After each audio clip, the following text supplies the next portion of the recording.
जय हिंद, वंदे मातरम। दोस्तों, BA second year fourth semester के विद्यार्थियों के लिए इतिहास हिस्ट्री की ये क्लास आपके एग्जाम में राम बाण का काम करेगी। बताना चाहेंगे इंपॉर्टेंट क्वेश्चंस को इस वीडियो में हम आपके साथ डिस्कस करेंगे और ऐसे इंपॉर्टेंट क्वेश्चंस होंगे जो 6 से 7 क्वेश्चन सीधे सीधे आपके एग्जाम में आपको देखने को मिल जाएंगे। कहीं और से आपको पढ़ने की जरूरत बिल्कुल भी नहीं है, ना किसी मॉडल से, सीरीज से, ना कहीं से। मात्र 7 से 8 क्लास ला करके आपके पूरे इतिहास विषय को कंप्लीट कर दिया जाएगा, और वो भी एक बेहतरीन अंदाज में। जब बात करते हैं गुणवत्तापूर्ण शिक्षा की और छाती ठोक के हम कहते हैं कि अपना जो कंटेंट होता है पूरी यूट्यूब पर सबसे दमदार और असरदार होता है भाई साहब। एमसीक्यू फॉर्मेट में आपका पेपर होगा। सभी विश्वविद्यालयों के लिए ये क्लास इंपॉर्टेंट रोल प्ले करेगी, आपकी परसेंटेज को एकदम चमका देगी साहब। ठीक है, चलिए स्टार्ट करते हैं क्लास को। पूरी क्लास को आपको अंत तक देखना है, बिल्कुल टेंशन फ्री होकर के देखना है। प्लेलिस्ट एक बार विजिट कर लेंगे, आपके सारे सब्जेक्ट को हमने बहुत अच्छे तरीके से आपको पढ़ाया है।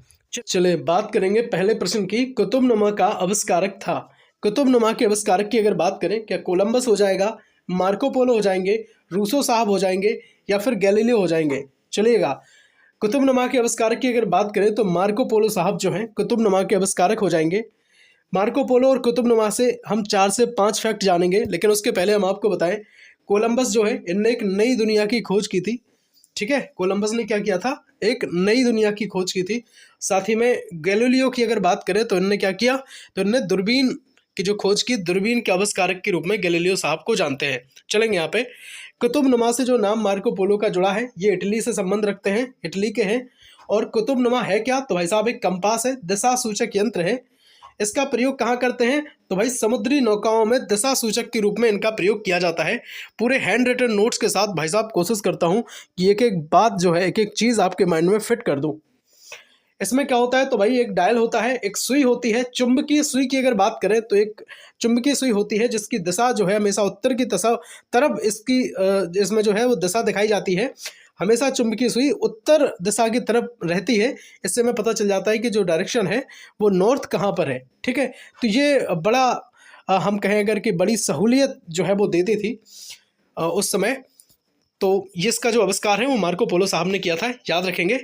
पहली बार अगर चैनल पर विजिट किए हैं तो यार सब्सक्राइब जरूर कर लो, वीडियो को लाइक जरूर कर दो यार, ईमानदारी से लाइक कर दो, है ना। आपके लिए हम मेहनत करते हैं, और जब बात करते हैं पूरी यूट्यूब पर सबसे दमदार और असरदार कंटेंट देने की, तो भाई साहब कोशिश रहती है कि आपके विश्वास पे खरे उतरें। बात करेंगे प्रश्न नंबर 2 की। डिवाइन कॉमेडी का लेखक कौन था? है ना, कुछ भी पढ़ने की जरूरत नहीं है एक्स्ट्रा। 5 से 6 क्लास ला करके कोशिश है कि आपके पूरे विषय को नस्तो नाबूद कर दिया जाए। बहुत बढ़िया, चलेंगे यहाँ पे। डिवाइन कॉमेडी की अगर बात करें तो डिवाइन कॉमेडी का लेखक जो है वो कौन था? तो भाई साहब रूसो साहब जो है डिवाइन कॉमेडी से संबंध रखते हैं। यहाँ 3 से 4 जो है हमें रचनाएं और उनके जो लेखक हैं वो हमें पता करने पड़ेंगे, क्योंकि यहाँ से क्वेश्चन बन सकता है एग्जाम में। यूटोपिया आपसे अगर कोई पूछ ले तो आप कहेंगे सर यूटोपिया जो है 1516 ईस्वी की बात है ना। ये जब लिखा गया था ग्रंथ, और ये थॉमस मूर साहब ने लिखा था। इंग्लैंड के निवासी हैं। कहाँ के हैं? तो आप कहेंगे सर इंग्लैंड से संबंध रखते हैं। मूर्खता की प्रशंसा, ये इरास्मस साहब का लेख है। द प्रिंस की बात करें तो मैकियावेली का हो जाएगा। ठीक है, तो तीनों को याद रखेंगे। यूटोपिया थॉमस मूर, मूर्खता की प्रशंसा तो इरास्मस, और द प्रिंस की बात करें तो मैकियावेली हो जाएंगे, है ना। बहुत बढ़िया। अच्छा, इरास्मस की 3 पुस्तकें हैं, उनको भी हम जरा एक बार समझ लेते हैं, नजर डालते हैं। इन पेज ऑफ फॉली जो है इन्हीं की बुक है। इसी को प्रेज ऑफ फॉली करके भी बुलाते हैं, और एक न्यू टेस्टामेंट करके एक इनकी बुक है। तो इन किताबों को भी आपको याद रखना है, भूलना बिल्कुल भी नहीं है। मूर्खता की प्रशंसा भी हम याद रखेंगे, इरास्मस की ये बुक हो जाएगी। बहुत बढ़िया, चलेंगे बात करेंगे प्रश्न नंबर 3 की। मोनालिसा की अगर बात करें और लास्ट सपर किसके चित्र हैं? तो भाई लियोनार्डो दा विंसी के चित्र हो जाएंगे। अलग अलग भी आपसे पूछा जा सकता है, पूछ लेगा कि बता दो मोनालिसा जो है किसका चित्र है ना, किसकी कलाकारी है? तो आप कहेंगे सर लियोनार्डो दा विंसी की है। या लास्ट सपर पूछ रहे तो बता दीजिएगा। उम्मीद करता हूँ कि आपको समझ में आ रहा होगा, और सब्सक्राइब अगर नहीं किया है तो सब्सक्राइब कर लो। जो पुराने बच्चे होंगे उनको पता होगा कि जो अपना कंटेंट है वो कितना असरदार रहता है। सीधे सीधे क्वेश्चन आपको अपने एग्ज़ाम में, है ना, मिल जाएंगे यहाँ से। ऐसी उम्मीद मेरी रहती है हमेशा, और मिलते आए हैं क्वेश्चन और मिलते रहेंगे भाई साहब। टाइथ नामक जो कर है वो किसने लगाया था? तो एक पोप जो है, पोप ने टाइथ नामक कर लगाया था। साथ ही बताएंगे एक कृषि कर था, है ना, धार्मिक कर से इसे जोड़ा गया था। चर्च द्वारा किसानों पर इसको किसानों पर लगाया जाता था और कृषि के 10वें भाग पर लगता था। अच्छा, ये कृषि कर और धार्मिक कर कैसे बताया गया? देखिएगा, चर्च जो है वो क्या है, क्रिश्चियन की या ईसाइयों की बात करें तो एक धार्मिक जैसे अपना मंदिर होता है वैसा इनका चर्च होता है ना। तो चर्च जो है वो धार्मिकता से जुड़ा हुआ है और कृषि कर ये किसानों पर लगाया गया, इसलिए इसको कृषि कर कहा गया। और ये कृषि का 10वां भाग जो है लगाया जाता था किसानों पर, इसलिए इसको क्या कहा गया, है ना, कृषि कर भी कहा गया। और ये किसने लगाया? तो आप कहेंगे सर पोप ने लगाया। बहुत बढ़िया, उम्मीद करता हूं आपको समझ में आ रहा होगा, बहुत अच्छे ढंग से आप समझ पा रहे होंगे। 5 नंबर का प्रश्न, निम्न में से किसे मानववाद का पिता कहा जाता है? तो आप कहेंगे सर मानववाद के पिता की अगर बात हो तो पेट्रार्क साहब को तो हम भूल नहीं सकते हैं। मानववाद के पिता पेट्रार्क को हम कहते हैं। बहुत बढ़िया। 6 नंबर का प्रश्न है, धर्म रक्षक की उपाधि प्राप्त की थी तो हेनरी 7वें जो थे उनने क्या किया, धर्म रक्षक की उपाधि प्राप्त की। और धार्मिक पुस्तकें जो है उस समय अंग्रेजी भाषा में हुआ करती थी। किसमें? तो आप कहेंगे सर अंग्रेजी भाषा में थी। चलेंगे यहाँ पे 7 नंबर के प्रश्न की तरफ। मोनालिसा नामक जो चित्र है किस कलाकार के हैं? तो भाई मैंने अभी बताया था आपको, मोनालिसा लियोनार्दो दा विंसी के चित्र हैं। ये कहाँ हैं? तो आप कहेंगे सर पेरिस में है। साथ ही में एक और मैंने बताया था, मोनालिसा के साथ में एक और मैंने बताया था, जिसको भाई याद हो जल्दी से कमेंट में लिख दो, है ना। मैं देखना चाहता हूँ आप कितना अच्छे से चीज़ों को समझ रहे हैं। बात करेंगे 8 नंबर प्रश्न की जो आपकी डिस्प्ले पर रहेगा। चलेगा, जर्मनी में धर्म सुधार आंदोलन का प्रणेता था? तो भाई मार्टिन लूथर की यहाँ पे बात होती है। मार्टिन लूथर जो है धर्म सुधार आंदोलन का प्रणेता था। बहुत बढ़िया। 9 नंबर प्रश्न आपकी डिस्प्ले पर रहेगा। प्रेस्बिटर्स कहते थे किन्हें? तो आप कहें सर जो वृद्ध पादरी होते थे उन्हें कहा जाता था। 10 नंबर का प्रश्न आपकी स्क्रीन पर रहेगा। किस चिंतक ने सर्वप्रथम स्वतंत्रता, समानता और बंधुत्व के विचारों को प्रस्तुत किया? तो आप कहेंगे सर बाल्टेयर ने। किसने किया? आप कहेंगे सर बाल्टेयर ने प्रस्तुत किया। 11 नंबर का प्रश्न, धर्म सुधार का मॉर्निंग स्टार कहा जाता है? धर्म सुधार का मॉर्निंग स्टार के नाम से किसे जानते हैं? तो जॉन वाइक्लिफ को जानते हैं। वेरी इंपॉर्टेंट क्वेश्चन है भाई साहब, मॉर्निंग स्टार के रूप में कई बार पूछा जा चुका है, पूछा जाता रहेगा। इस वीडियो में वही क्वेश्चन हमने लिए हैं जो आपके एग्जाम के पॉइंट ऑफ व्यू से इंपॉर्टेंट है भाई साहब। यहाँ वहाँ का कुछ भी नहीं है, परेशान कोई बच्चा नहीं होगा, ठीक है। और सारी क्लास आपको देखनी है जो हम 7 से 8 क्लास के आसपास देंगे। लास्ट में 1-2 मैराथन भी देंगे, कोशिश रहेगी टाइम रहा तो। बाकी आपको ये क्लास देख करके जानी है। और भाई मैं आपको विश्वास दिलाता हूँ कि आपका जो काम है वो हो जाएगा बहुत अच्छे से, आपकी परसेंटेज चमक जाएगी।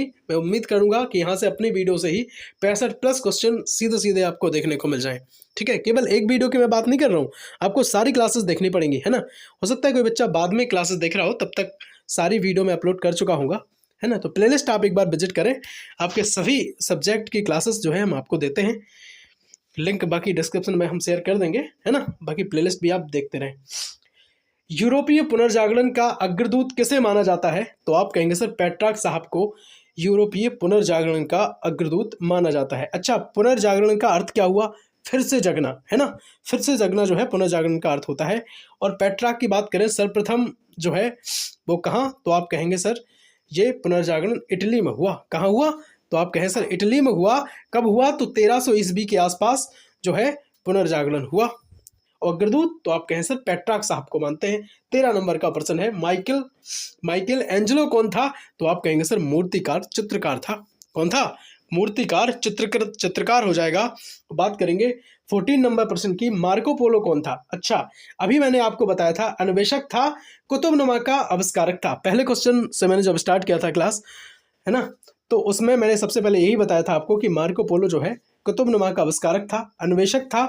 और साथ ही मैंने आपको बताया था कि इसने क्या किया, कुतुबनुमा का आविष्कार किया। और कुतुबनुमा क्या है? तो एक दिशा सूचक यंत्र है जिसकी जो सुई है हमेशा उत्तर दिशा की तरफ रहती है। और ये क्या करता है? इससे हमें दिशा का पता चलता था उस समय जो नौकायन कर रहे लोग होते थे, है ना, उनको। चलेंगे यहाँ पे बात करें प्रश्न नंबर 15 की। प्रश्न नंबर 15 आपकी स्क्रीन पर, वास्को डी गामा भारत कब पहुंचा? तो ये बात है 1498 की ये बात है भाई साहब, जब वास्को डी गामा भारत पहुंच गया था। और नई जो दुनिया की खोज है वो किसने की थी? पहले क्वेश्चन में मैंने ये भी आपके साथ शेयर किया था। तो नई दुनिया की जो खोज है कोलंबस साहब ने की थी, ये की थी 1494 ईस्वी में। ठीक है, दोनों को याद रखेंगे, 1498, 1494। ठीक है, चलेंगे यहाँ पे 17 नंबर की बात करें। देखिएगा, ऐसा हुआ था, वास्को डी गामा जो पहुंचे थे ये एक्चुअल नई दुनिया की खोज के लिए पहुंचे थे, और कोलंबस भारत की खोज के लिए पहुंचे थे, लेकिन उल्टा हो गया था, है ना। मानववाद का जो संस्थापक है किसे माना जाता है? तो ये पेट्रार्क को माना जाता है।